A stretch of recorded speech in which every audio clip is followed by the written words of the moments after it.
مساء الهنا والسعادة، ازيكم يا حبايبي؟ عاملين ايه؟ يا رب تكونوا بخير. كل سنة وانتم طيبين، عيد سعيد عليكم وعلينا وعلى أمة محمد يا رب العالمين. طبعا الأكلة دي من العيار التقيل اللي طبعا يعني كل الناس بتستناها، مجرد ما بيخلصوا كده شهر رمضان على خير.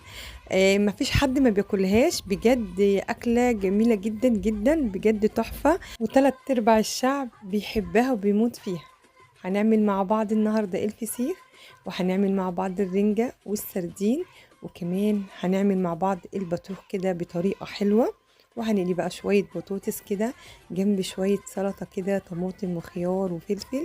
يعني بجد أكلة بألف هنا وشفا على اللي كل، وإن شاء الله اللي هياكل لسه. كل سنة وانتم كلكم طيبين وبخير يا رب. قبل ما ابدا الفيديو بشكر حبايبي اللي بيرفعوا لي على المنتدى، وبشكر كل اللي بيعمل لي لايك وبيكتب لي تعليق، ما تحرمش منكم يا رب. يلا في البدايه اللي ما حطش لايك يحط لي لايك، وما تنسوش اللايك يا حبايبي، ويلا نقول بسم الله ونشوف كده الاكله اللي من عيار التقيل، الاكله اللي هي بجد كلنا بنستناها، اكله ما شاء الله جميله جدا جدا. يلا في البدايه كده نقول بسم الله. واول حاجه معايا هنا الفسيخ، ومعايا الرنجه، ومعايا السردين. طبعا المزاج ما كانش رايق ان الواحد السنه دي يعمل سردين ويعمل فسيخ بصراحه، فقلت بقى نشتري وخلاص. طبعا انا جبت رنجتين لاني يعني عايزه اقول لكم ان احنا بنحب الفسيخ ما شاء الله اكتر من الرنجه، بس جبت الرنجه كده جنبهم، وقلت بقى ايه اللي حابب ياكل ده واللي حابب ياكل ده بصراحه. انا هنا مسكت كده الرنجه، وطبعا شلت بقى كده الراس بتاعتها، وزي ما انتم شايفين انا بخليها كده من القشر اللي عليها بالمنظر ده. وهنا بقى بشيل الشوك كده. طبعا انا حبيت ان انا بصراحة اسيبها كده من غير اي حاجة، يعني ما اعملهاش سلطة ولا اي حاجة. حبيت ان انا احطها في الطبق كده، واحط عليها زيت وليمون بس، لاني احنا بناكل الفسيخ. لو انا حطيت على الرنجة بصل وطماطم وطحينة بصراحة مش هتتاكل، فقلت لا خليها. حتى لو اتحطت في علبة في التلاجة ما اتاكلتش، واتحطت في علبة في التلاجة وهي ناشفة كده مش هيحصل لها حاجة. لكن الرنجة لما تعمليها سلطة وتحطيها علشان خاطر تتغدوا منها، وبعد كده يتفضل منها وتحطيها في التلاجة، بعد كده بتترمى مش بيبقى ليها طعم. فدي يعني ملحوظة كنت حابة اقولها، وانا بصراحة عملت بيها. خلصت هنا الرنجة كده خليتها وحطيتها في الطبق بتاعها، ومعايا السردين زي ما انتم شايفين. انا بصراحة يعني بجيب الحاجة دي من حد مضمون جدا جدا، مش بحب اجيب من سوق، مش بحب اجيب من حد حاطط على رصيف. مش بحب يعني ايه ان انا اجيب من اي حد بالذات الحاجات دي. فانا بجيبها من محلات يعني مضمونة جدا ومشهورة جدا. فالحمد لله رب العالمين، علشان طبعا الواحد ياكل الحاجة وهو مطمن، لان الواحد بيبقى قلقان جدا. بنسمعه حاجات كتيرة جدا على الفسيخ والحاجات دي في الاعياد، فاحنا طبعا بعيد عن كل ده ان شاء الله. فاحنا نحاول ان احنا ناكل الحاجة ونجيبها من ناس تكون مضمونة، ويكون طبعا الحاجة كويسة قدام منك زي ما انتم طبعا شايفين كده. انا هنا مسكت كده الفسيخ نضفته، وشلت الراس طبعا مش محتاجينها. وهشيل بقى اللي هي طبعا الشوكة دي اللي بتبقى طبعا في الفسيخ بالمنظر ده، وهننضفها كويس، وهنحاول نشيل كل الشوك اللي حواليها، لان الشوك وحش جدا.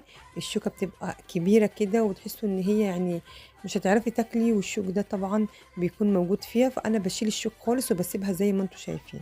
خلصنا هنا كده الفسيخ بالمنظر ده.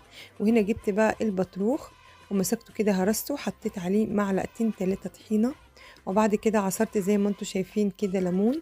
انا عايزه اقول لكم خفيف جدا جدا وطعمه جميل بصراحه. وحطيت عليه الليمون كده، ورشيت رشه طحينه من على الوش.